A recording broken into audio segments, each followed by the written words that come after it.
today we're going to do a very special dish. This is Aaron and Miss Thomas over at Saguaro Culinary. So we took a couple requests last couple weeks from some of our students, and one of our students really wanted to do this dish. It's a Korean marinated beef. It is called beef bulgogi, okay? So let's go over ingredients real quick. I'm going to use a New York strip today so I can slice it really thin. You can absolutely use skirt, sirloin, anything you can cut thin, okay? So this has been in the freezer for about 30 minutes. It's going to make it easier to slice. You don't want to freeze it solid, you just want to firm it up a little bit. So I'm going to move this off to the side for real quick. So this takes a while. So we're actually going to marinate the beef today. We're going to cook it tomorrow. You know, you'll still all see it in one video. So, you know, we're just going to do it that way. So always we're going to use a little bit of salt, a little bit of pepper, a little bit of brown sugar. As you can see, I got my bread in there to keep it soft, so you can see. Brown sugar has a tendency to harden up, so either put one of those little ceramic discs or a couple slices of bread in there, okay? We're gonna use a pear. Whatever pear you got is fine. I'm just gonna use, this is a Bosch pear, so we're just gonna use one pear today. Okay, so this is the real specialty ingredient. So this is called gochujang powder. It is like a Korean chili powder, and it's got a little bit of fermented rice in it. You can either buy it in a powder or it comes in a paste form. Remember, the paste is mixed with a little bit of oil. The powder is going to be a little bit stronger. So the recipe calls for about 1 tablespoon if you're using paste. I'm going to use a little bit less. I just don't want to overpower it. So remember, it doesn't have that oil as a buffer. So I'm going to use a little bit less today, okay? We're going to use some sesame oil, and that'll give it that nice nutty, toasty flavor to it. We're going to use some soy sauce today. That'll give it the salty, and that'll be like the base for our sauce, basically, okay?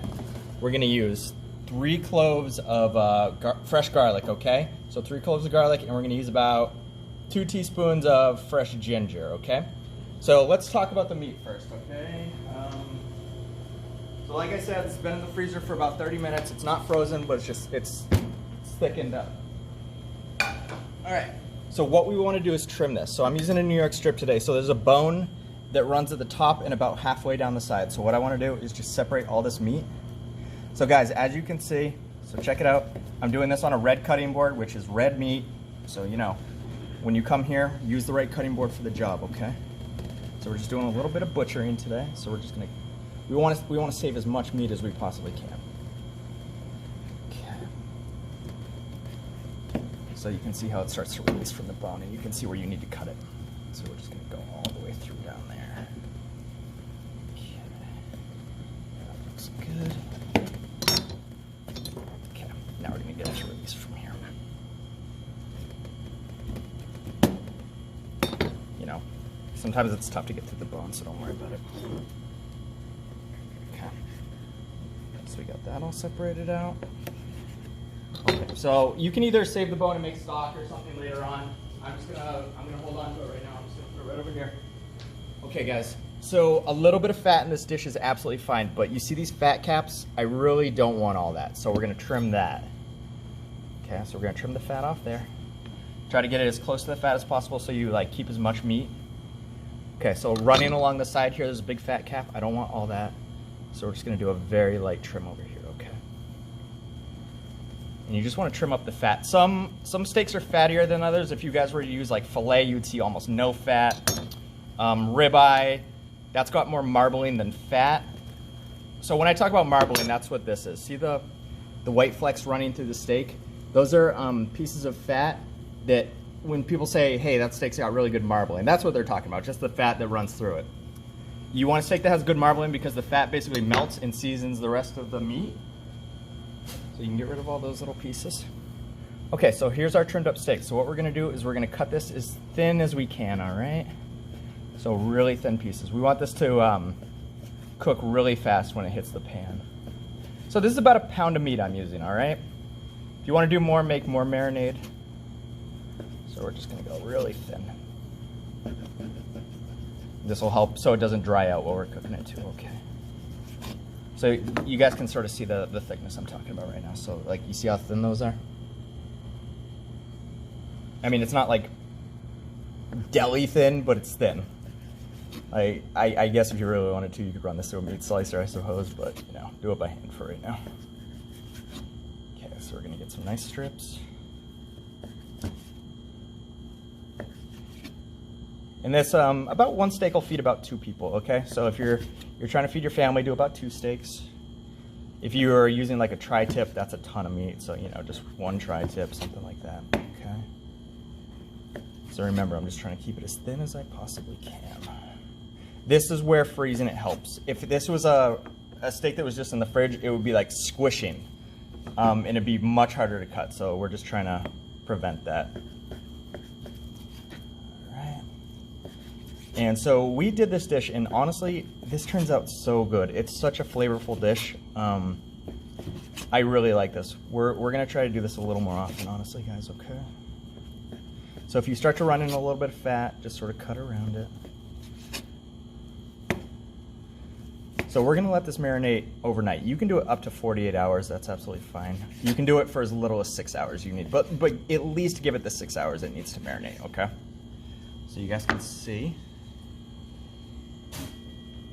So you guys see the steak, so that's real sliced thin, okay? That's perfect. So I'm just gonna move this into, so we're gonna marinate this. So I'm actually just gonna put it in a Cambro tonight. We talked about this last year. These are called Cambros, guys. They're plastic things, and they come in different size quarts. So this is a 4-quart Cambro. You know, we'll go back over that this year, but we have these. You have these in restaurants, so use them, okay? So we're just gonna put a little bit in there.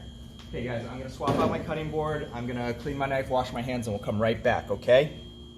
Okay, guys, we got us a fresh cutting board. I cleaned my knife. I washed my hands. Remember, I was touching raw beef. I don't want to be touching veggies and stuff like that, so just always be safe on this one, okay? So let's build our marinade a little bit, okay? So let's start with 1/4 cup of soy sauce, okay? So you can either use light or dark, it doesn't really matter. Okay, so we want 1/4 cup. Okay, right in there. Okay, we're also gonna add 2 tablespoons of the sesame oil. So guys, if you haven't used the sesame oil before, just smell it. It smells so good. It smells like Asian cooking. It smells fantastic. I love it. Okay, so we want 1 tablespoon. We want 2 tablespoons.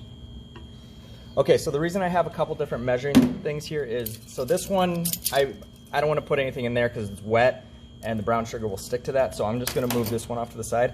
I'm gonna grab a fresh one. If you don't have a second one, go wash this one, dry it out really good. So we're gonna add 1 tablespoon of our brown sugar, okay? So 1 level tablespoon. That's right in there, and that's just gonna give it a little bit of sweetness. Okay. I'm gonna add about a teaspoon of salt, a teaspoon of black pepper. Okay, right in. Okay, right in there. So at this point, just to get the brown sugar mixed up, I'm gonna start giving this a whisk, all right?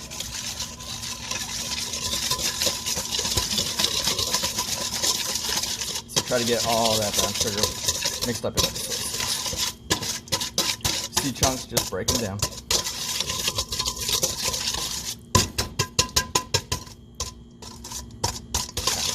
It's gonna get mixed even more anyway, so. Okay guys, so we're gonna do 1 tablespoon. So I'm gonna do, since I'm using powder, I'm gonna do about half a tablespoon. If you're using the paste, use a full tablespoon of the paste, okay? I'm gonna do about half this. This is where the dish is going to get a little bit of the heat. These chili peppers are kind of spicy, so you know, if you want a really spicy dish, you can add a little bit more of that. It's also going to give it like a nice funk because it's got fermented rice in it, so it's going to give you a little bit of that hit too, okay? All right, so that's it for the easy things, so I'm going to set this aside. Now let's talk about, so the only other things we need at this point is we need our pear, we need our ginger, and we need our garlic. So let's do the garlic first. 3 cloves, okay? So if you have whole cloves of garlic like this, guys, easiest thing to do, lay your knife flat right on top of it and just press down. You'll hear a break, and then the garlic just comes right out at that point, okay? So see how it just pops out? Leave the peel off to the side, same thing. Just pop it. So we're gonna mince this really fine. So that's the easiest way I know to get garlic out. If you guys do it at home differently, it's your prerogative. This is how I do it. Okay, break it. Okay, pop it out. Okay. All right, let me get these in the trash because I don't accidentally want any of the garlic peel to get in the marinade. Okay. So what we do here is we take our garlic and we just Okay, so we just slice it into manageable pieces like this. Be careful of your fingers because garlic's very little, so just be very careful. So break it down a little bit, get it all together. Okay, one more. And then at this point, make a pile. Okay, and we're just gonna mince, okay? All that means is very small dice. If it starts to get out of the pile, move everything back in, continue on. And you just want to do this for about 3 or 4 passes, and it'll break it all down. Keep moving it back to the center, scrape off your blade. Okay.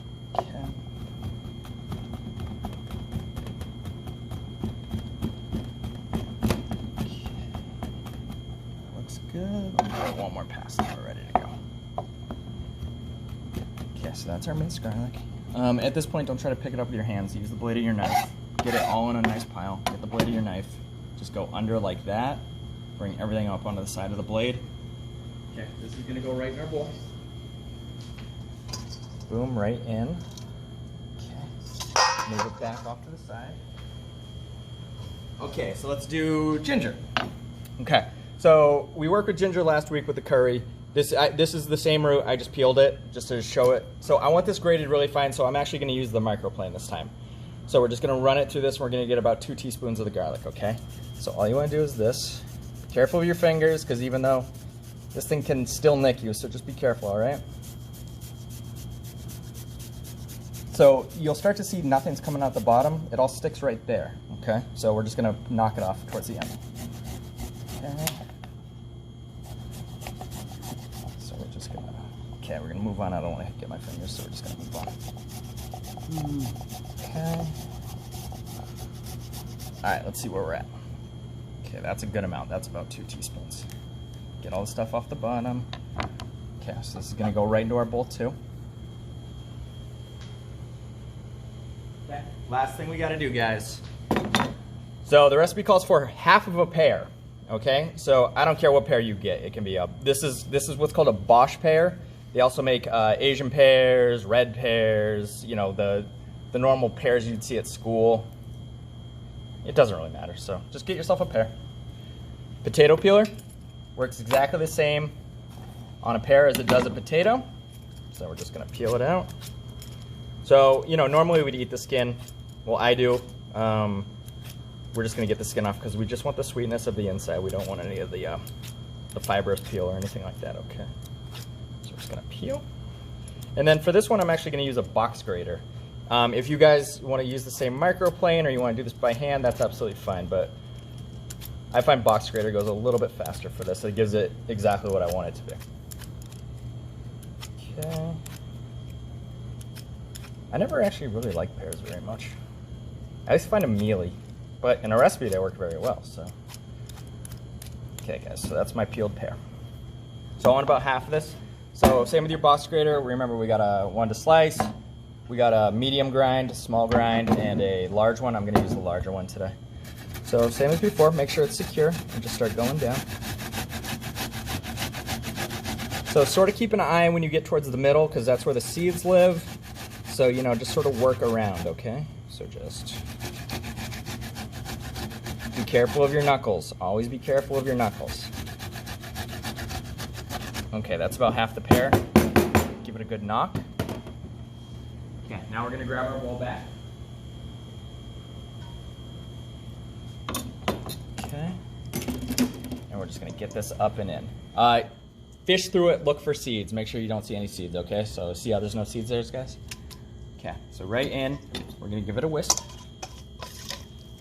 So this is the gochujang, the sesame oil, the soy sauce, the brown sugar, salt, pepper, fresh garlic, fresh ginger, and half of a pear, okay?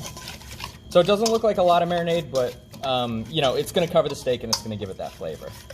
So one more thing to show you guys, so come on over here. So like I said, we have our Cambro.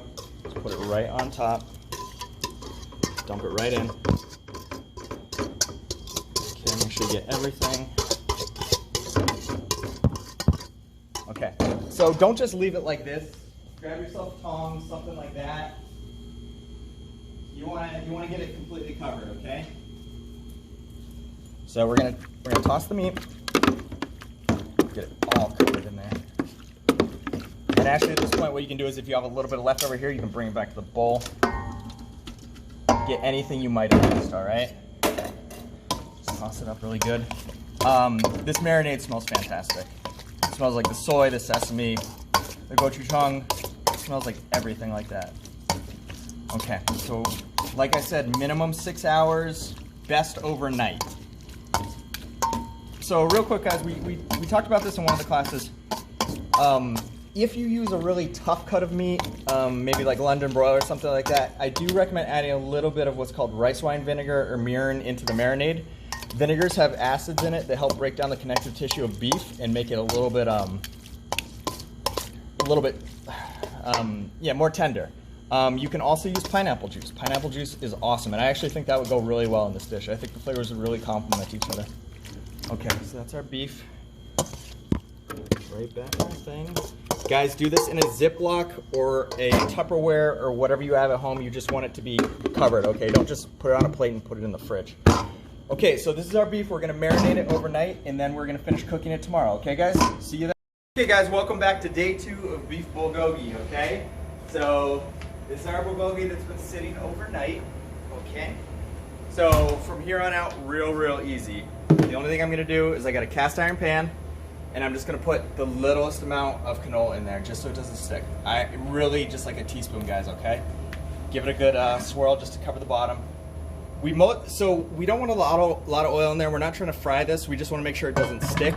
I'm basically gonna use the pan to give it the char we're looking for, okay? Please do not use olive oil. It has a very low smoke point, so by the time this pan is very hot, speaking of which, we're gonna get this pan very hot right now, okay? So the reason we're gonna use cast iron is, you see how it's thicker than most pans? This thing conducts heat really well. It holds onto it really well, so when you're trying to get a nice char, cast iron is the way to go. You'll see it more in home kitchens than in industrial kitchens because they're tough to clean. That's a topic for another day. So a little bit of oil, and we're gonna get this. So I wanna see little wisps of smoke coming off the canola oil, okay? So we're gonna get this really hot. At this point, so like I said, we wanna get a char on this. So see all this moisture, that's an impediment to this. So what we're gonna do is we're gonna grab a small bowl and some tongs. And what we're gonna do is take your beef out and shake off all the excess moisture off. And that way when it hits the pan, it'll char instead of like steam. I don't want a lot of moisture in that pan, okay? All right, so let's just get this beef out. And guys, we're getting rave reviews on this one. Everybody thinks this is delicious. So if you want to do a dish at home, this is fantastic. I think it would also work with chicken and pork. So, you know, just keep that in mind. Okay, so remember, I'm shaking off all the excess out of here. So I want you guys to see, this was about a pound of steak. This makes enough for about 2 people, so remember. At this point, guys, I don't recommend doing anything with this marinade. Remember, it's had raw beef sitting in it, so get rid of it. Don't just throw more meat in there. It's not safe. Get rid of it, okay? Okay. So we're gonna wait for this to get really hot, and then I'm gonna show you guys how to cook this, okay? Okay, so I don't know if you guys can see it on camera, but I can start to see the smoke starting to come off. That means this pan is getting really hot. This oil is hitting its smoke point. So what I'm gonna do, very carefully, this is wet. When wet hits oil, you're gonna get splatter, so be very careful. So all I'm gonna do is do a tester.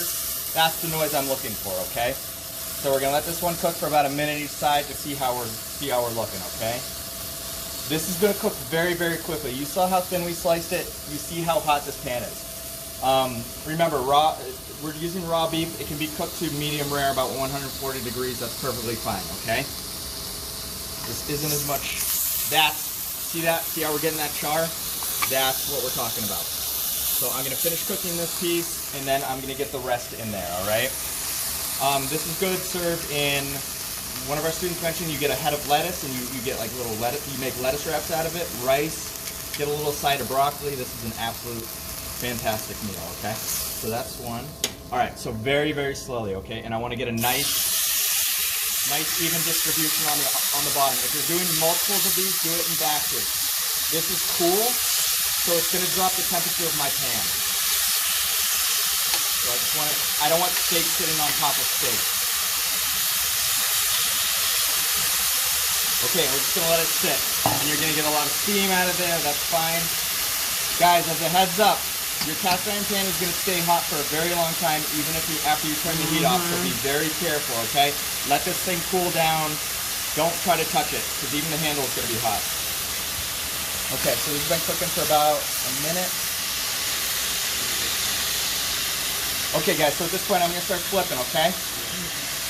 So you can start to see how that's cooking. That looks excellent. So we're just gonna make sure you get everything flipped, and then we're just gonna cook it on the other side, okay?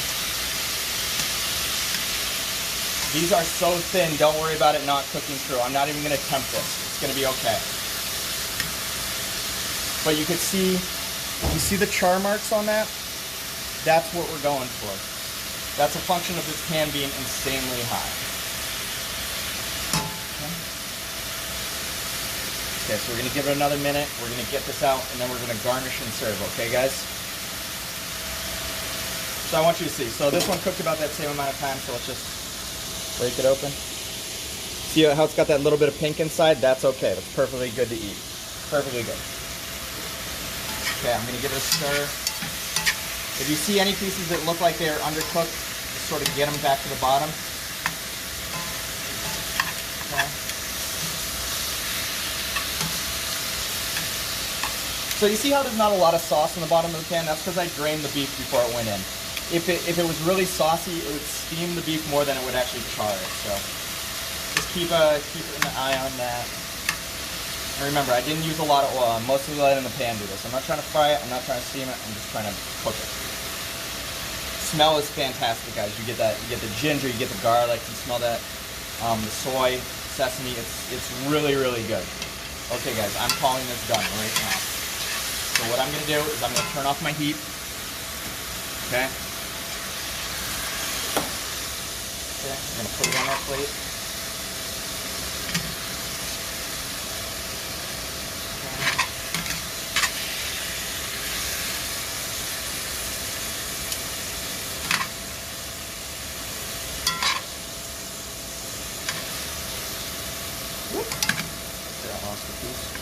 Okay guys, at this point, if you're comfortable doing this and you have like a rag or an oven mitt, you can absolutely just take this off the plate, move it over. And then we'll do a class on cleaning cast iron and everything, but we're not gonna do that today. So let's come over here. The last couple of things, I have a little bit of green onion, okay? Okay, so what we wanna do is we can cut this very thin, okay? This is just garnish. Okay, that goes right over the top. Okay, last thing, I have a bit of whole sesame seed, okay, and this just sort of gives it that nice presentation. So a little bit of sesame over right over the top. Okay guys, you see how easy that was? Basically building a marinade, letting it sit overnight, then cooking it really hot, really fast. That's our beef bulgogi. Thank you guys. I hope you enjoyed this dish because I really enjoyed making it.